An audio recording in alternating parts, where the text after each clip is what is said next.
বাড়ির বাইরে বেরোলে মায়েদের কেন চিন্তা হয় এখন বুঝতে পারছি। চারিদিকে সমাজকে দেখেও বুঝতে পারছি মা বাবা একটা মেয়ে হওয়ার পর কেন ভয় পায়। কেন ভয় পায়, মেয়েটাকে সে সাবধানে রাখতে পারবে তো? একটা মেয়ে যে বিয়ের পরও সে পুরো পরিপূর্ণতা পায় সেটা কিন্তু ভুল কথা। বিয়ের পরও কিন্তু তার মনের মধ্যে ভয় থাকে। রাতের অন্ধকারে বাইরে পা রাখলেই মনে হয় এক রাশ বাঘ এসে গিলে খাচ্ছে। হ্যালো এভরিওয়ান, কেমন আছো তোমরা? আশা করি সকলে ভালো আছো আর আমরাও ভালো আছি। তো আজকে তোমাদের সাথে কিছু কথা বলবো। এই স্বাধীন সমাজে 2025 সালে এসে দাঁড়িয়েও এখনও কিন্তু মেয়েরা স্বাধীনতা পায়নি। যদি মেয়েরা স্বাধীনতা পেত তাহলে মেয়েরা স্বাধীনভাবে ঘুরতে পারত।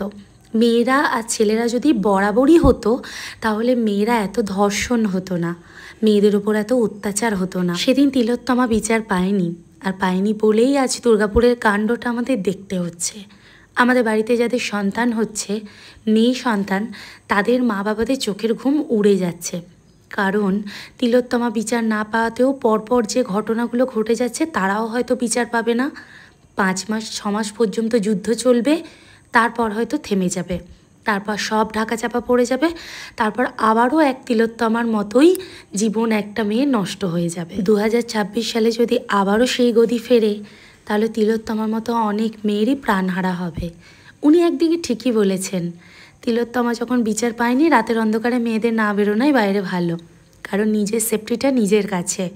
তোমার যদি কিছু হয় তোমার মা বাবা কষ্ট পাবে, সরকারের কিছু আসবেও না, যাবেও না। আজকের যুগে দাঁড়িয়ে ভাবা যায় কত তিলোত্তমা অবিচারে মারা যাচ্ছে, কত তিলোত্তমার উপর দিয়ে কত রাক্ষস বয়ে যাচ্ছে, কত রাক্ষস তাদেরকে খেয়ে নিতে চাইছে। কিন্তু তারপরও সমাজ চুপ করে সব কিছু সহ্য করছে। এ কোন জামানায় আমরা বসে?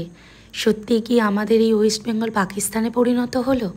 আর যদি নাই হতো তাহলে এই ঘটনার শাস্তি তো আমাদের ভারতে হতো, হলো না কেন? আবার প্রতিবাদ করলেও সমস্যা। প্রতিবাদ করলে হয় তোমার গর্দান নামবে, নয় তোমাকে আবার ধর্ষণ হতে হবে।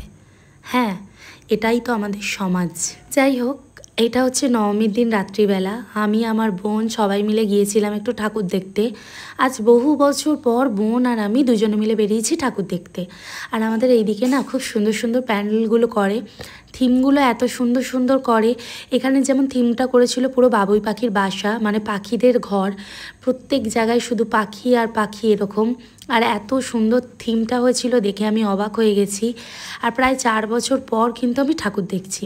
এই 4 বছর পর ঠাকুর দেখে বেশ কিন্তু ভালো লাগছে যে নিজের মানুষদের সঙ্গে ঠাকুর দেখছি। কত মানুষ ঠাকুর দেখার আনাগোনা।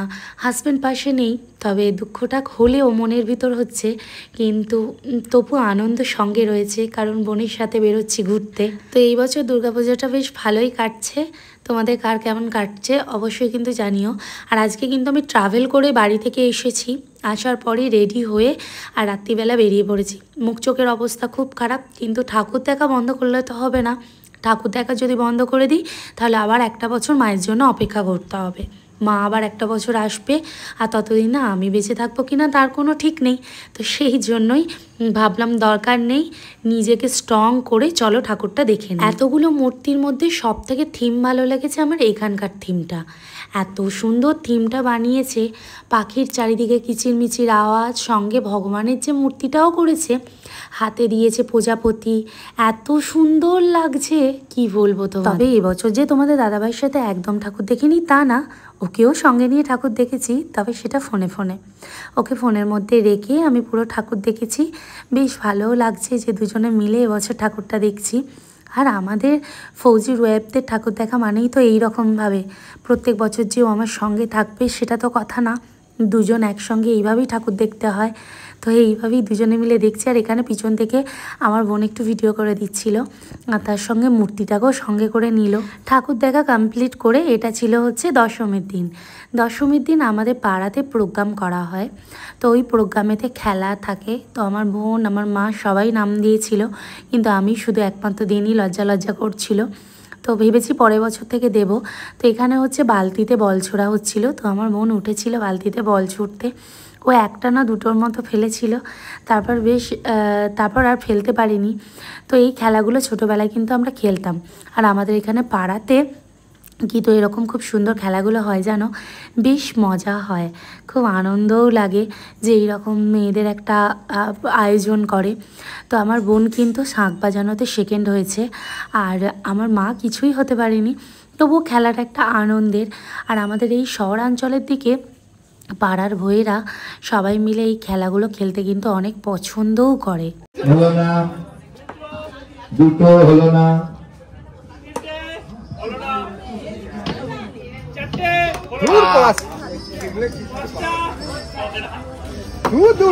দূর মা, কি করছো? একটা কিছুটা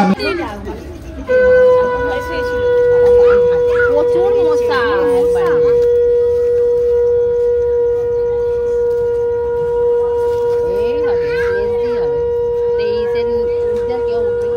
করবি রে না, ও পারবে, ও ঘরে ট্রায়াল দিচ্ছিল, ও 25 করেছে।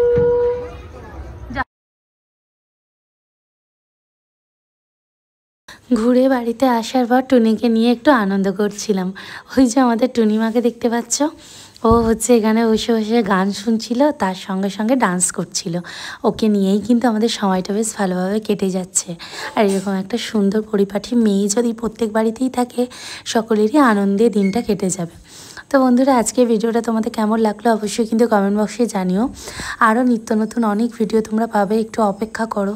আসলে আমার গলার অবস্থা এত খারাপ, আমি যে কথা বলে ভয়েস দেব গলা আটকে আটকে ধরছে, তো যার জন্য একটু সমস্যা হচ্ছে। তো আস্তে আস্তে গলাটা কমে যাবে। আর এদিকে দেখো টুনুমার হাসিটা, ওর হাসিটা দেখেই কিন্তু মন ভরে ওঠে, তাই না? তো বন্ধুরা, আজকে ভিডিও কেমন লাগলো অবশ্যই কমেন্ট বক্সে জানিও। ভালো থেকো, সুস্থ থেকো, আবার দেখা হবে।